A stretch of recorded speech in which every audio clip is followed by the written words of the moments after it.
Alright. Welcome everybody back to Lazy Actors channel. Um, I haven't done a video in a little while. I just consistently now get to green ranks when I play. Takes me about a day, but I pick up a new character, I get to green ranks. I got my Dragunov to Brawler, and I got my Claudio to Brawler, and that was good progress. Um, and one of the ways that I managed to actually do this was I started incorporating more movement into my gameplay. So, in my opinion, the first step when you pick up the game for the first time, when you first play a character, is to learn all their moves, the good ones that you'll be using, and why you use them, and what situation you use them in. Um, this is, you know, this is basically, that's the first step, right? And then the second step is to learn the punish that you can do from your moves on other characters. So Dragunov does down or down forward 2, which, or down forward 2 to try to launch me. I know that's negative 14, 13 or 14. I know I can punish that with a, or I can jab it for frame advantage, but most of the time I'll try to get a starburst. That's like the next step, and then like once you understand, you know, not every character in the game, but you know how to punish some of the bigger moves in the game, then you want to start incorporating movement into your gameplay. Yes, everybody knows the dreaded Korean backdash. Hard. It's taken me weeks just to get an okay backdash.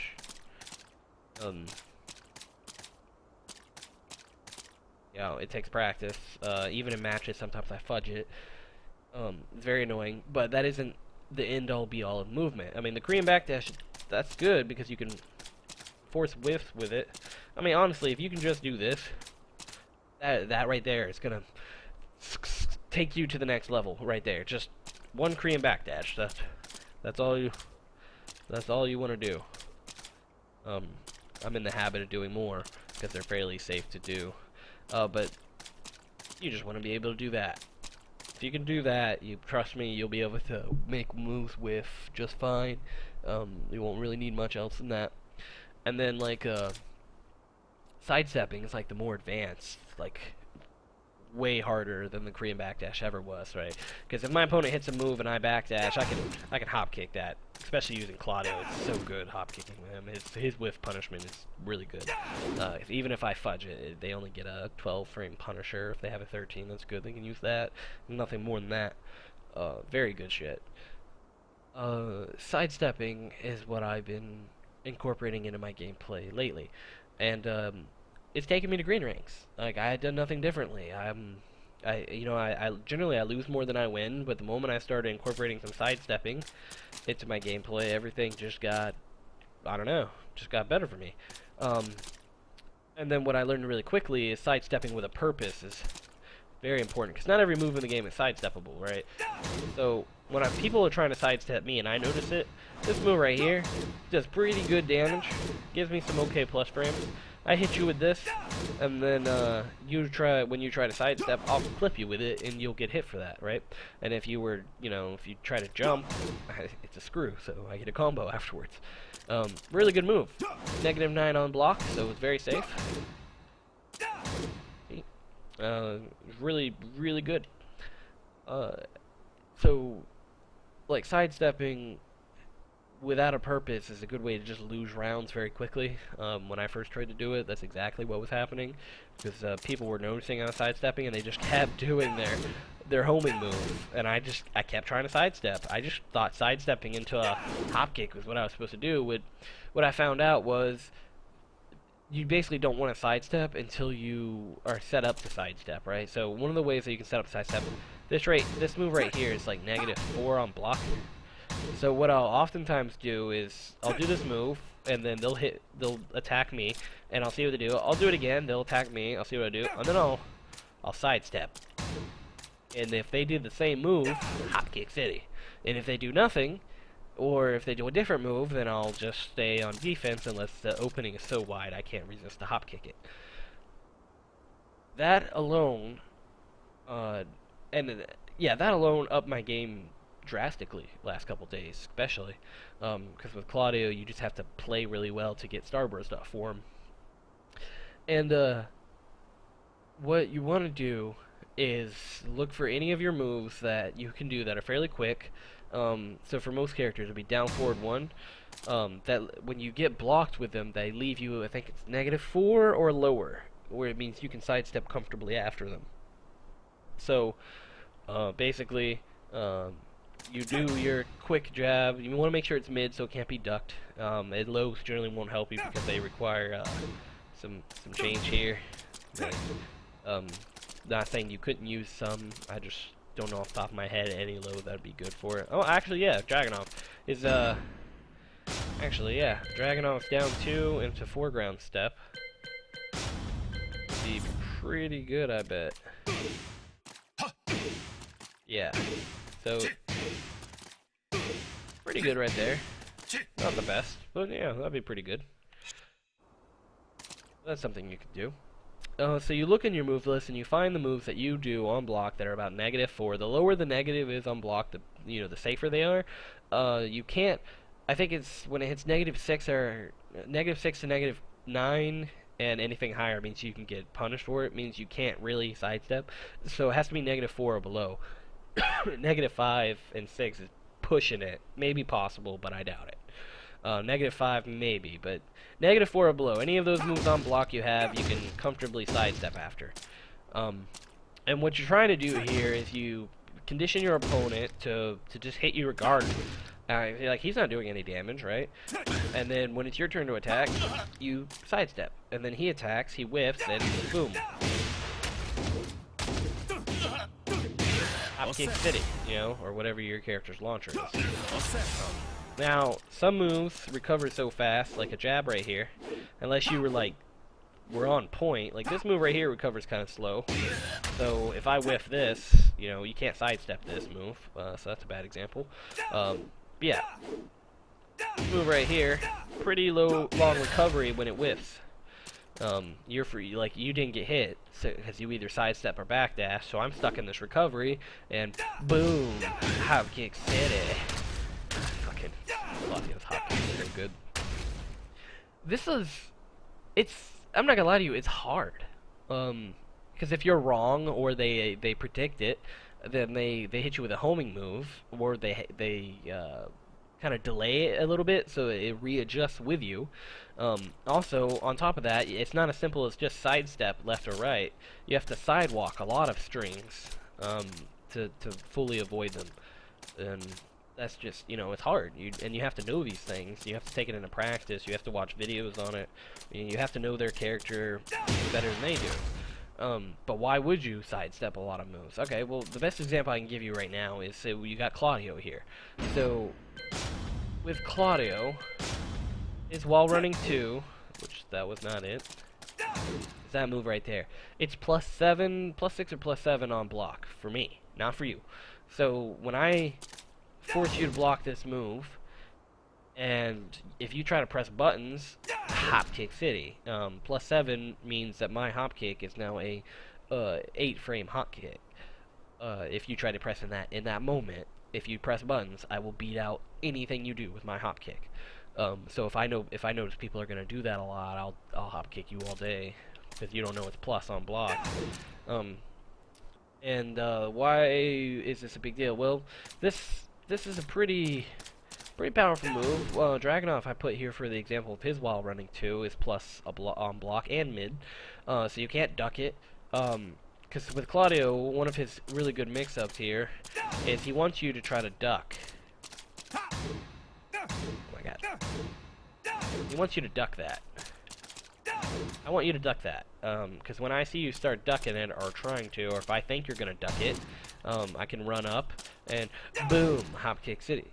Or, a safer option for me is just to come up and do my homing move. If you duck it, it's going to hit you, and that's another thing. However, if you sidestep this move, I mean, I'm wide open. You're going to hopkick the shit out of me. You're going to launch me for it. But that's a part of Claudio's mix-up, is I want you to start trying to sidestep it, and I want you to be looking for opportunities to duck. Well, that's, neither here nor there. Another example would be, let's see, Dragunov's while running 2, right? Super advantageous on block. Puts you in a really, really, really beefy mix-up. So what you want to do here, so if I press buttons here, he'd beat me. In fact, I can probably show you. Let's alright. Oh, I didn't record, wow. Oh my god.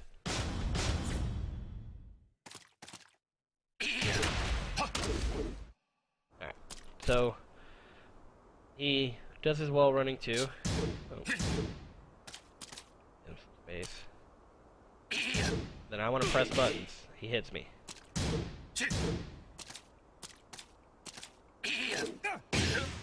He whiffs it, I'm gonna fuck him up, but that's me. I'm trying to do my 10-frame jab. However, I see him coming in for this shit. I don't know the punish on it yet. That's what I brought him in here for before I was making a video. Like, I don't have... Oh my god, why are you supposed to do to punish this move? It's so good, it's a awkward punish.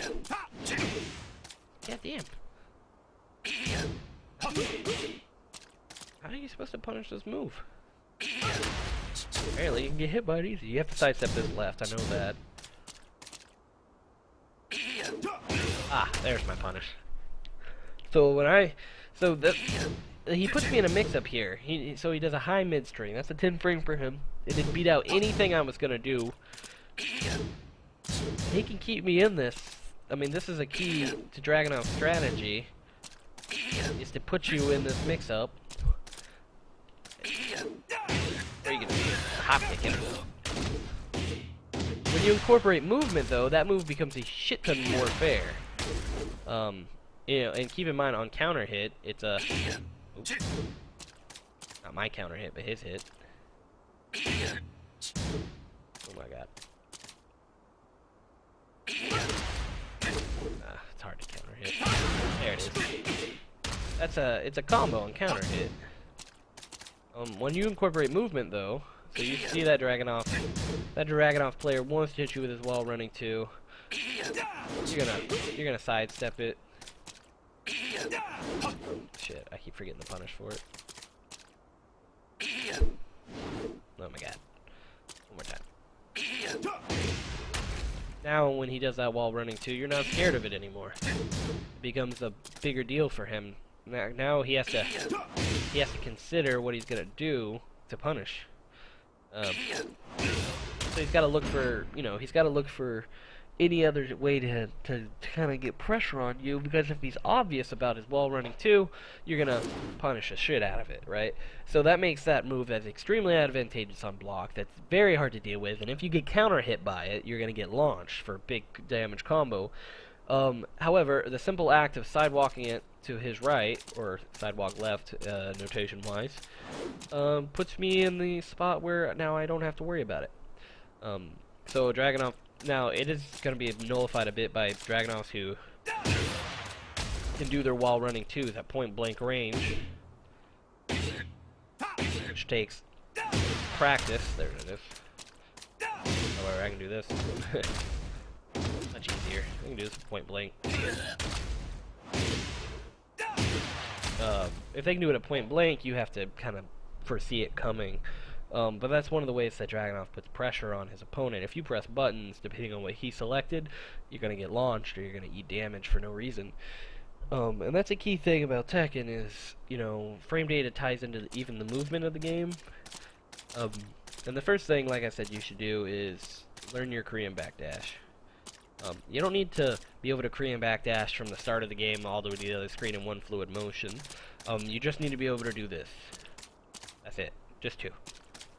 You don't need more than that. You really don't. You don't. I've never encountered a situation where 3 backdashes would have been better than 2. And that's, I mean, honestly, that's I can chain them together. I've been doing it for a while now. But you don't need that. So it's not as hard as you think. I have a video up on it. A lot of people say that's good at tutorials, what helped them. It's how I learned it. So go check that out. And this is where I'm gonna end the video, guys. I just wanted to bring in some movement. I'm gonna watch it with you guys later, I guess. But I just want to get a video out and let people know I'm still active. I'm just looking for things to put videos out on. I'm gonna upload some matches because I'm out of. As I learn shit, I'll teach people if they want to know. But all the basics, I think I've covered a lot of them. Now I'm just picking up characters and trying to expand my knowledge. I'd like to go to a tournament this time next year. So if anybody has any questions, you can put a comment down below, and I'll get to you as soon as I can. And if it's a big topic and I know anything about it, I'll either put up a video myself or direct you to some videos that I watch to help me. Alright, thank you very much, and I'll see you all next time.